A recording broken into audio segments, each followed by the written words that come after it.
আজকে এবং গতকালকে মিলে আমাদের কাছে দুটো অভিযোগ জমা পড়েছে। গতকালকে বিকেলে আমাদের কাছে একটা অভিযোগ জমা পড়েছে, যেটা অত্যন্ত হৃদয় বিদারক একটা ঘটনা এবং খুব আলোচিত ছিল ছাত্র আন্দোলনের সময়।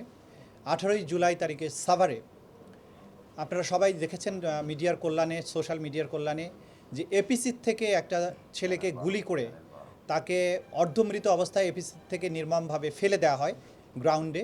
তার নাম ছিল আসহাবুল ইয়ামিন।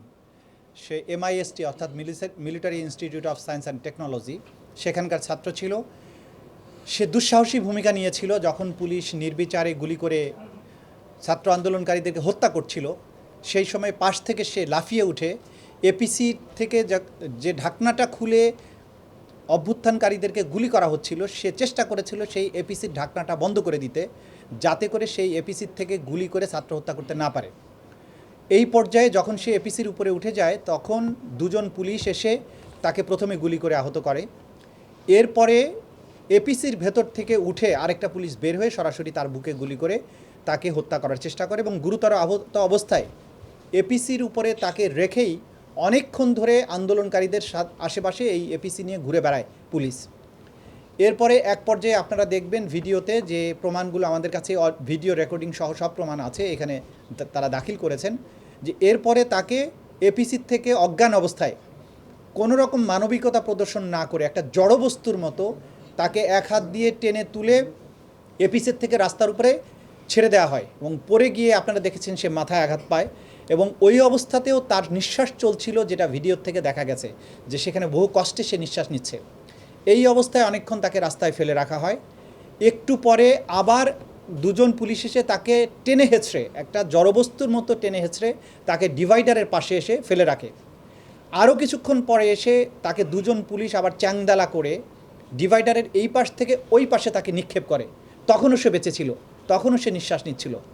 এক পর্যায়ে আন্দোলনকারীদের সাথে ধাওয়া পাল্টা ধাওয়া চলার পরে পুলিশ তখন বলে যে তাকে আবারও পায়ে গুলি করো। এইরকম মৃতপ্রায় একটা ছেলে, তাকে পায়ে গুলি করার জন্য বলা হয়। তখন ওরা পায়ে গুলি না করে এক পর্যায়ে যখন তাকে টিয়ার সেল, এর মধ্যে তারা বলে যে চাইনিজ রাইফেল দিয়ে তাকে গুলি করো। মানে মৃত্যু নিশ্চিত করার জন্য 4-5 বার গুলি করার পরেও তাকে চাইনিজ রাইফেল দিয়ে গুলি করার জন্য পুলিশকে নির্দেশ দিতে, এগুলো ভিডিওতে শোনা যাচ্ছিল, সব কিছু প্রমাণ এখানে আছে। শেষ পর্যন্ত চাইনিজ রাইফেল হয়তো অ্যাভেলেবল ছিল না ওই মুহূর্তে, তারপরেও তার বুকের উপর একটা টিয়ার সেল মেরে তারপরে ওখান থেকে পুলিশ পালিয়ে যায়।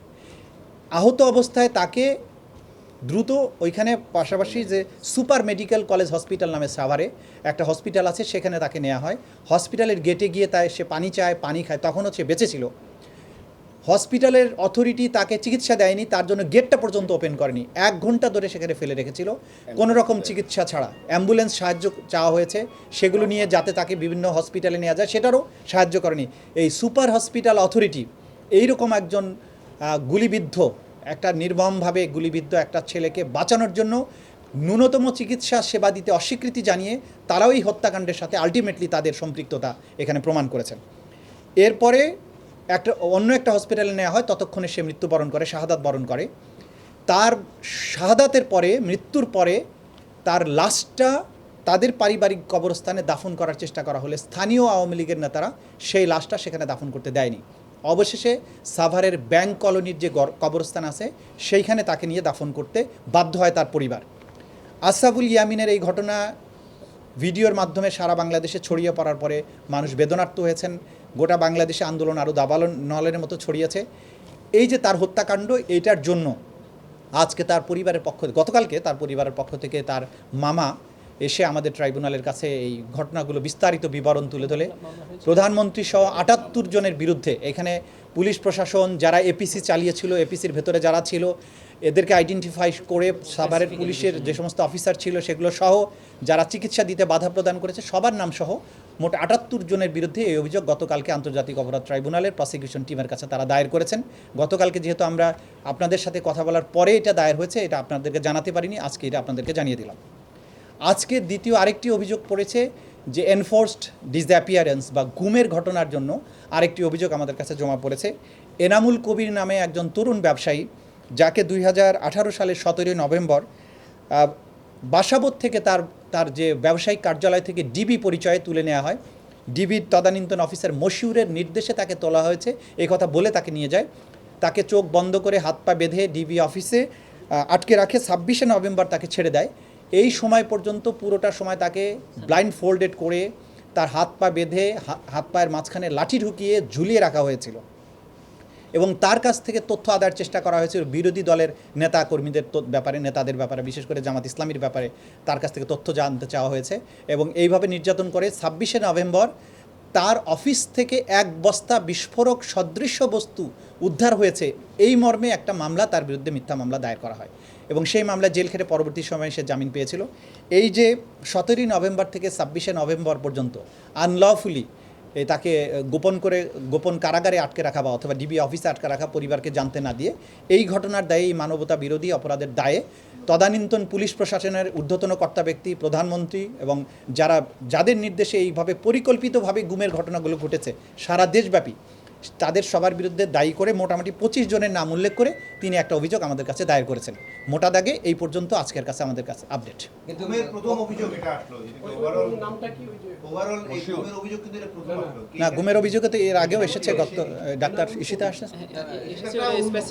হ্যাঁ, আজকেরটা হ্যাঁ রাজনৈতিক কারণে যেটা, এটা আজকেরটাই বলা যায় যে আজকে সে জামাতের কর্মী ছিল, এনামুল কবির জামাতের কর্মী ছিল। কত সাল থেকে কত সাল পর্যন্ত তদন্ত করা হয়েছে?